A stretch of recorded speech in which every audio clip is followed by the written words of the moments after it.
Good morning, everybody. So let's kick things off with a bit of a poll. I want to ask, who here in the audience is confident that they've never been hacked, their company has never been hacked, no data breaches ever, no information stolen? Raise your hand. That's good. Wow. No one. OK. One person. This person's, no, I think maybe it's just bright over there. Nobody is confident about this. So you two, could you set the playing field here? Describe for me the state of affairs in cybersecurity. It doesn't seem very good. How dire is it? So Jen, we I'll can start with kick you. off. Yeah, I think Robert Mueller famously said there are those who've been hacked and those who just don't know they've been hacked. But when you think about it, I don't think we should accept that as an inevitability. It's obviously a very complex and dynamic cyber threat environment. You can't open the paper today or read the news and not see some massive breach that's occurred. But I think that both on a personal level as well as a corporate level, we need to invest a lot more in our people, in our process, and our technology. I know we'll come back to the people part, because I think the talent aspect of the cybersecurity world is probably the most important piece.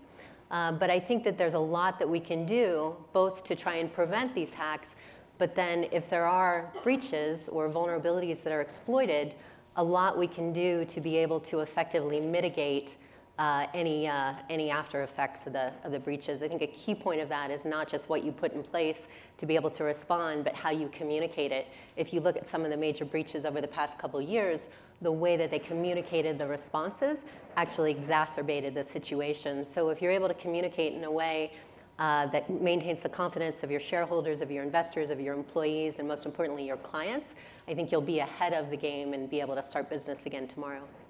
Well, I think the good news is that our commander-in-chief has this completely under control. That was a joke. We can wrap up the session early. Yeah.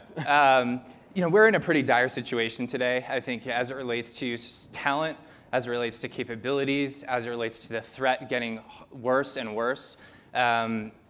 It's really hard to defend against this problem.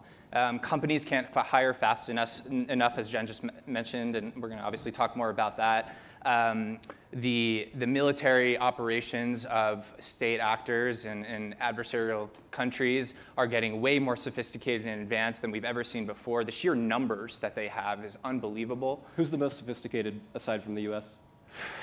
China, Russia, and believe it or not, North Korea is investing more and more into this. If the sheer dollars they're putting into this. $2 billion out of their $10 billion military budget. That's 14% of their GDP. Wow. I mean, in the grand scheme of things, that's not huge compared to what we're investing, but relatively speaking, it's quite large. It's getting harder and harder to defend. Companies are getting better at it, though. I think they're investing more heavily, but I think the biggest challenge is they can't rely on the government like they can to defend themselves militarily, from kinetic forces. They can't hire the people fast enough. So, you mentioned the commander-in-chief, and so I want to touch on this. This was sort of the biggest story of the week. President Trump met with Vladimir Putin on Monday in Helsinki, just days after the Justice Department indicted a dozen Russian spies for allegedly interfering in the presidential election in 2016. Trump made some remarks that didn't go over so well on both sides of the aisle among Republicans and Democrats. What did you make of that encounter? Is everybody familiar with this meeting and what transpired there? Okay. But he just misspoke, right? Well, yes. He tried to walk back his comments double negative. weekly, a day later. So let me try and kind of give some context to it, and I'll try not to use any double negatives. So it's worth actually reading, if you haven't, the full 29-page indictment, which goes into pretty compelling detail the case made by our law enforcement agencies and the intelligence community against the 12 Russian military intelligence officers in named units and their tradecraft and their tactics to hack into our US election system. But if you only read one thing, there's 50 words on the top of page 6, and it says the object of the conspiracy was to hack into the computers of persons and entities involved in the US elections, to steal data and documents from those computers and to stage the release of those documents to interfere with the US presidential election. So, it's interesting, I'm a big fan of military history, and Winston Churchill said in 1939, Russia is a riddle wrapped in a mystery inside an enigma. But I think there's no mystery. There is incontrovertible evidence of nation-state-sponsored attacks, it's not just espionage, deliberate sabotage against what we hold dear as part of our constitutional democracy, fair and free elections. And I don't say this as an employee of Morgan Stanley. I don't say it as a former senior White House official. I say it as an American, and frankly, as a former military officer who spent 22 years in the Army, sworn to support and defend the Constitution of the United States against all enemies, foreign and domestic. So in terms of the pivot points back to the world that Jay and I live in cybersecurity, I'd say two things. I think you need to put the world that we live in context. So we've talked a lot over the past couple of days about data, and people have given a lot of stats. I think you have to think almost viscerally about the data environment we live in. I know we're going to hear from Tom Friedman, who wrote a fantastic book called Thank You for Being Late. And he talks about this pivot point in 2007, which of course was the year that Steve Jobs introduced the first iPhone. But it was also the year of Hadoop and GitHub and Kindle and Android, and the year that Twitter started to spin off and scale globally. And now we're in 2018, and the global population is 7.6 billion, and 3.1 billion of those are active social media users. So in any internet minute, you've got more than 450,000 tweets, 900,000 Facebook logins, 1.8 million snaps, 3.5 million Google searches, 4.1 million YouTube videos watched, and 156 million emails sent in one internet minute. So we live in this world of incredible digitization, and the data can be used by many people for good, by many in this room, but it can also be weaponized by bad actors, from nation states, as Jay mentioned, to cyber criminals, to terrorists, to not just attack our physical infrastructure and our political infrastructure, but frankly our cognitive infrastructure, and break the trust that we see. So from a financial perspective, you can also look at the attacks on our global financial infrastructure and think about what this does to undermine the stability of our global financial system. So when you want to talk about a response, you think about what we can do. Certainly Morgan Stanley and big banks are doing a ton to invest in making sure that we protect our networks and our clients and our assets. But in terms of where we're at with public-private partnerships and what the government is doing, at the end of the day, if we get attacked by a nation-state actor, I don't think we have those right partnerships and the legal framework and the authorities and the policies that we need to truly defend the nation. And if you heard the remarks from our Director of National Intelligence, Dan Coates, who in open testimony called forth the image of 9/11 when we talked about it's blinking red, our nation is under an attack every day, and we need to be able to do something about it. So, you know, when I look at this, I don't want to suffer the same failure of imagination that we suffered 18 years ago when we lost 3,000 people. We really need to get serious about this problem across the private and the public sector. I think, Bravo. I think Jen brings up a bunch of really good points, but the reality is we've been attacked by state actors since, I think, the inception of the internet. You know, this is not anything new, yet obviously we're seeing a lot of more of it in the press and the media. But there is a breach every single day. The government is being attacked multiple times a day. Our critical infrastructure has been compromised left and right, and there are implants sitting out there that are completely dormant, ready to be exposed and utilized in the case that we go to war with you know, one of our adversaries. And you know, I worked at the NSA for over 5 years, and it's just too easy today. We're making it too easy for the people that are attacking us, and we need to up-level our defenses, or we're going to be in a really bad position, probably sometime in the very near future. I want to underscore something you said, Jen, about Dan Coates' recent remarks. They were really quite chilling. He said that the warning lights are blinking red in a way that they haven't done since 9/11. What would you say a cyber 9/11 would look like? I mean, it could look like multiple things, and I would commend Dan Coates, frankly, for his moral courage in stepping forward on that and really defending the work of our intelligence community and our law enforcement community. I thought it was truly a portrait in courage. You know, as Jay was saying, the cyber threat environment is incredibly complex. You have nation-state actors, China, Russia, Iran, North Korea, and I totally agree with you. In particular, the attacks that we've seen against our global payment system, specifically the SWIFT the Society for Worldwide Interbank Financial Telecommunications, we've seen a series of these attacks over the past couple of years that security researchers have all attributed to the state-sponsored Lazarus Group, but there's a really serious problem going back to financial stability issue.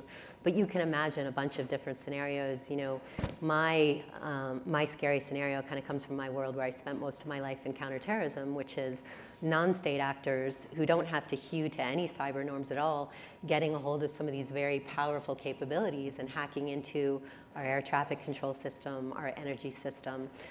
So you can imagine scenarios like that, and I tend to agree that we need to get ahead of this problem, both in terms of the partnerships piece of it, but then continuing to do everything we can from a critical infrastructure perspective to harden our infrastructure and then to hire the right talent to help us defend it. Yeah. Never before have we seen relatively unsophisticated nation states be able to cause such damage to the United States completely remotely. And so I think this is pretty unprecedented. I mean, you can all use your imaginations, but shutting down our energy grids, messing with our water plants, messing with our financial systems. I mean, these countries can throw the country in disarray, and it's a scary proposition. We're trying to invest more and do more, but again, until we solve some of the most basic problems, like the talent problem, we're going to be continuing to be all operating in fear. You know, one of the things at our company that we look at crowdsourcing as one mechanism to solve this problem. I think we have to be creative with the solutions that we employ, both the public and the private sector. It's great to see the public sector embracing some of these more innovative solutions from Silicon Valley and some really great technology, but we have a long, long way to go. Jen, you mentioned public and private partnerships. When you were working under Obama, you convened a major meeting between all of the top Silicon Valley CEOs and the top intelligence officers and Justice Department officials. How do you go about creating this sort of dialogue? How do you make it successful? You know, oftentimes Silicon Valley doesn't like government waltzing in and telling them what to do. Yeah, it's a great question. I didn't really convene it. The president convened it. I was like the staffer doing all the work. So it's an interesting story. It came out of the San Bernardino attacks, which I'm sure you remember in December of 2015. Rizwan Farouk and his wife Tashfin Malik went into a center there and I think ended up killing like 14 and wounding over 20. And out of that discussion, or out of that attack, the president called for the technology community and the government to figure out a way to work together better. You'll remember in that attack, there was both the issue of the encrypted iPhone, but also that Tashfin Malik had posted to Facebook a pledge to Abu Bakr al-Baghdadi, who's the leader of ISIS. So there were a bunch of really complicated issues, both the implication of the encryption issue, but then the co-option of platforms and social media for recruitment and radicalization. So out of that, we literally took every senior national security leader from Washington, flew out to California to meet with the leaders of all the technology companies, the CEOs and some of the COOs. And I think there was a huge amount of skepticism going into this meeting that this was going to be another meeting where we were going to force technology companies to build backdoors into their systems. And frankly, that wasn't about it at all. It was really about how do we prevent ISIS from being able to use these platforms to do recruitment and radicalization and to direct terrorist attacks.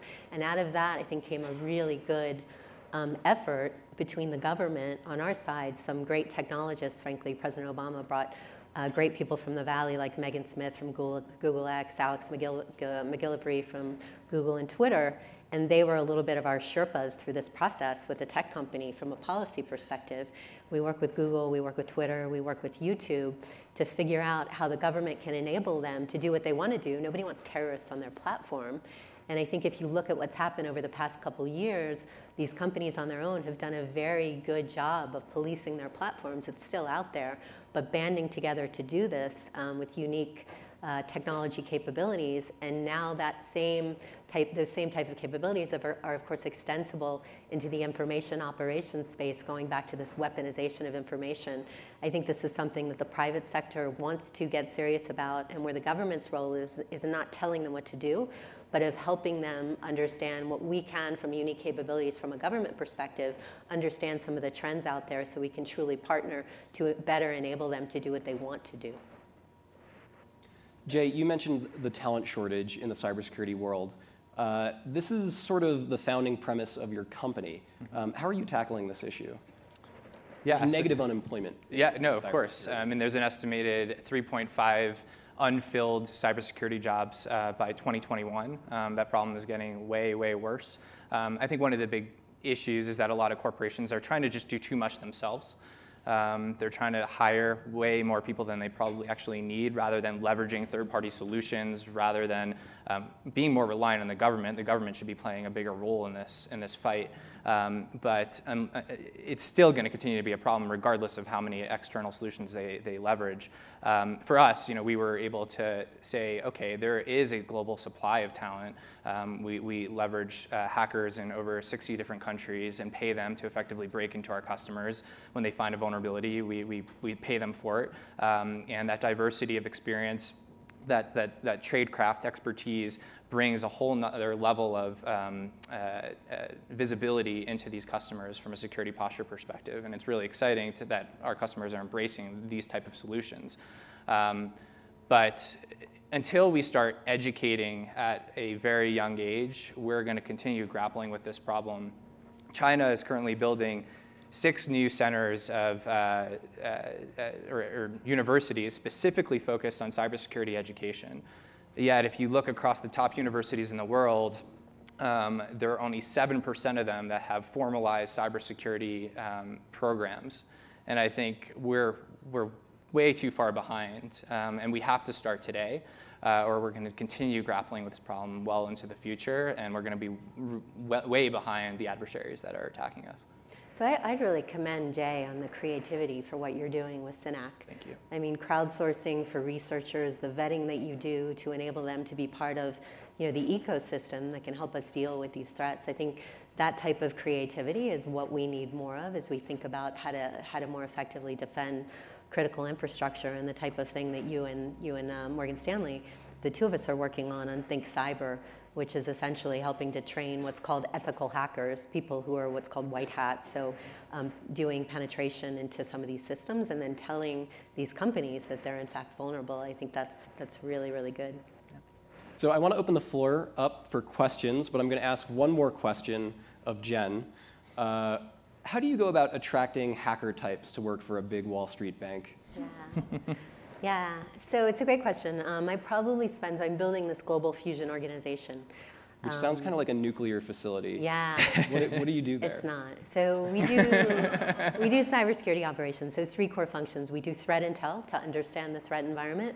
We do cyber analytics to be able to detect and monitor for vulnerabilities and threats. And then we do response. So any threats, any vulnerabilities, any incidents that threaten our clients, our assets, our reputation as a bank, we are responding to it. So it's actually 3 different types of skill sets. Some are very analytical, some are coders and programmers, and some are almost crisis managers. And we go out and we recruit talent from all sorts. We do go to former government, former military. I'm very forward leaning on veterans, obviously. And we also look to make sure that it's a really diverse and inclusive environment. I have to commend Fortune, because it's been amazing to see so many strong women up on this stage, and they've just done, yeah.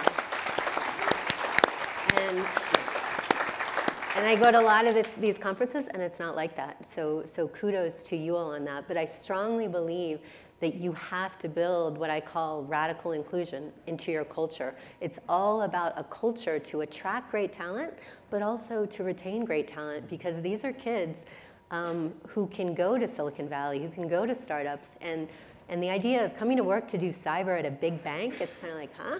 So, making that a place where people want to come work and feel like they want to stay there, and incentivize them to feel empowered, and that it's a very diverse environment with women and people of color, that's really, I think, the best type of environment to keep the talent that we need. Fantastic. So we've got a question over here. Sean Martin, U.S. Special Operations Command. Jen, you spoke briefly about the cognitive effects that can happen with offensive cyber. Yeah. Can you expand on the psychological operations campaigns that can be done on our society to help divide us? Yeah. Yeah, I mean, I think it goes back to this whole idea of the weaponization of data and the sort of fake news environment that we're dealing with. MIT just did a really interesting study that I think said that It's like 70% more likely that false tweets are retweeted. There's some sort of statistic about how fake news kind of creates its own echo chamber.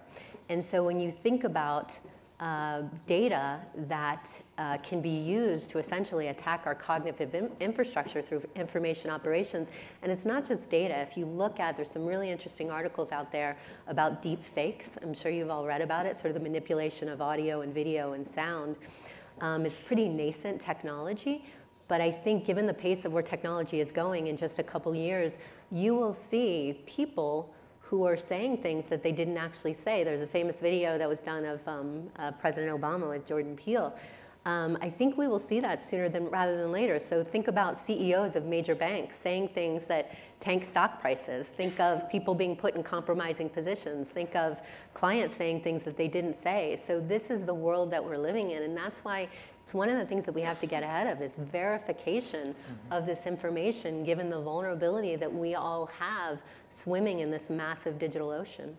Are people familiar with these deep fakes? You can basically conjure a video image and put anybody's face on it and make them say whatever you want them to say. The technology is insane. Pretty scary. It's super scary. We've got another question back here. Michael Miller, PC Magazine. Jen, you talked a little bit about encryption, but I'd like to hear a little bit more about what you think the government's role in encryption is. Obviously, there's been huge debates about this, and sort of more importantly, where it's going with some of the new techniques and new capabilities coming in. Yeah. The encryption debate, this has been going on for quite a long time. Yeah. We've got a couple of minutes, so if we could Yeah, keep it I'm concise. sure Jay might have views as well.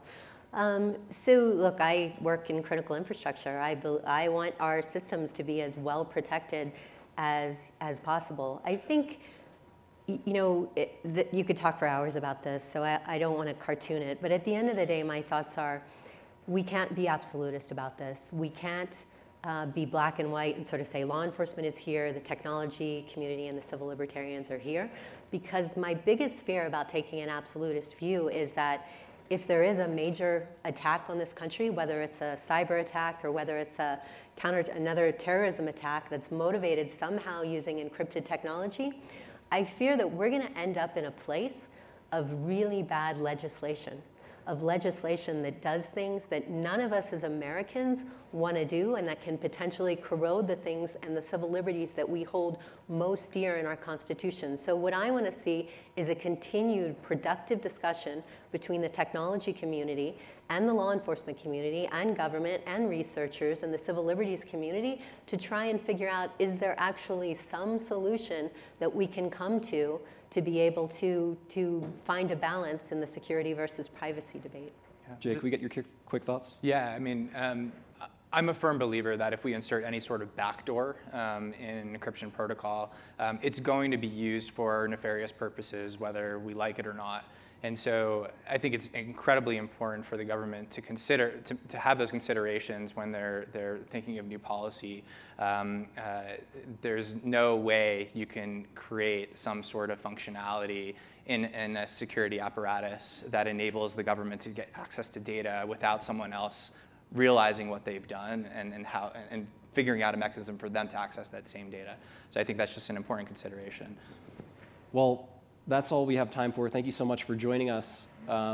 Yeah, this conversation, this dialogue between the private sector and the public sector, I hope that we can have more of these and that we're doing some small part of that here today. Awesome. Thanks, Robert. Awesome. Thank you. Thank you all for listening.